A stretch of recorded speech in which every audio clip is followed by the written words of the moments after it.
So Commatose has been out for a few weeks now, and since its release I've seen basically unanimous praise heaped onto it. It's got a mythic rating, which means less than I thought it did a few weeks ago, but there's still not many of them, and if you look into the comments you'll see things like masterpiece, best level ever, perfect in every way, Geometry Dash is art, which it is, but chill.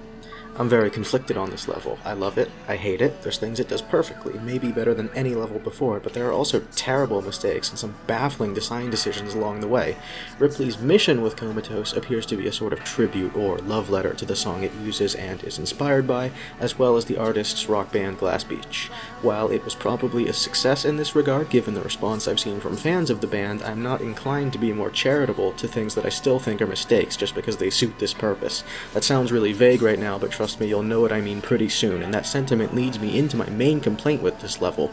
I hate the gameplay of Commatose, and when you hear that, you might assume that Commatose is not fun. It's not fun, but that's not really why I think it's such a flaw. I hate this gameplay because in an effort to utilize every little bit of the song through gameplay sync, it sucks all of the energy and passion out of the most evocative parts. Let's take it from the top. This is a really long level with a ton of different landscapes that vary greatly with the song's progression. We begin with the first segment, about 2 minutes long, that's very dreary and melancholic, yet colorful and wondrous. This coral reef-looking ship section is especially beautiful. It's a perfect accompaniment to Jay's hypnotic voice, and it's a lovely tone setter for the rest of the part with how divine it feels compared to your typical editor blocks. Unfortunately, it's here where we also get a taste of these little pixel effects.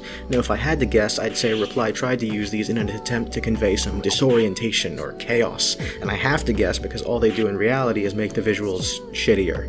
Pixelation is already an established style, especially in this game. It feels so tonally inappropriate to do it with such a strained, emotionally evocative song and level. Spoiler alert, these pixel effects rear their ugly heads in several other parts, among them the most dramatic climaxes in the whole level.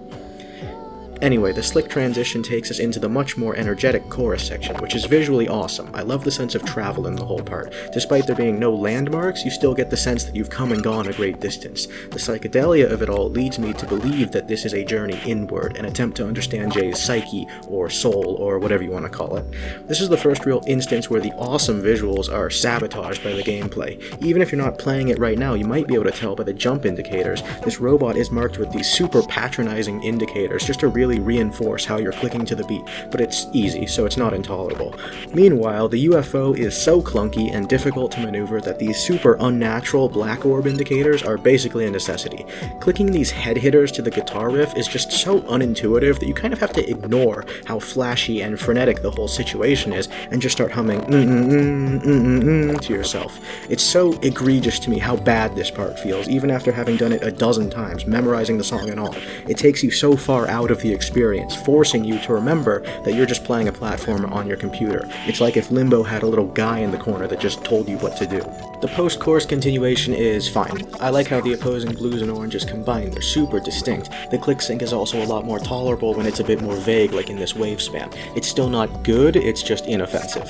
A short while later, and we're at the first drop, arguably the most important part of the whole level. For me, it was where all my pet peeves in Commatose were rolled into a perfect storm of suck. This part should be the most passionate. Jay is literally screaming at me, and there's debris and shit flying everywhere, but I'm still just humming along to this repetitive click pattern, no matter what seemingly threatening set of obstacles are in my way. And this seems to be an intentional choice, which in my mind has to stem from this level being so linked to its song.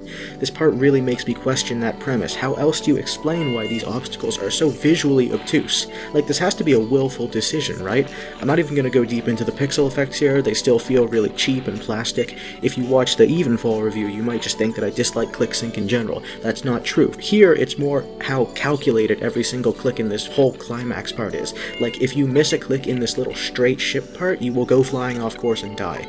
Visually and auditorily, this is the rawest, most emotional, most frenzied, most human part so far, so it's such an unsatisfying paradox that gameplay-wise, it's the most cold, most calculated, most strict, most unfree section of the level. If you're getting a bit fatigued from my harsh words thus far, you'll be relieved to hear that in an equally confusing manner, rply absolutely nails the next 2.5 minutes, which is a much calmer, very contemplative section that starts with this neat swing part that is very visually reminiscent of a heart rate monitor. Disclaimer, I don't know if this is a Glass Beach reference, it feels very specific, but I don't know what rply's intention was. My interpretation is that this is a representation of the consequences of the tantrum our protagonist has just thrown, perhaps waking up in the hospital after an accident or suicide attempt in their impaired mental state. Regardless of the exact meaning, it still feels very introspective. You are forced to reckon with the situation after the cacophony and craze of the drop.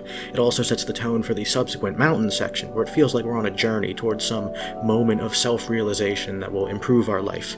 Now, mountains are a very common literary device that can be used as a medium for a character to overcome some great personal struggle by conquering them, and when I look at this section in Comatose, I see the final destination, the breakthrough, the epiphany on the horizon. We literally have a GPS guiding me there. There is so much clarity both visually and instrumentally. When the storm arrives, I'm undeterred, ready for the confrontation, and I find it in this explosive climax. This is the hardest part of the level, and rply did an excellent job really selling me on this moment. I am locked in. These clicks are so finicky, but that's fine here. It feels like I'm breaking boundaries, doing something I was previously unable to.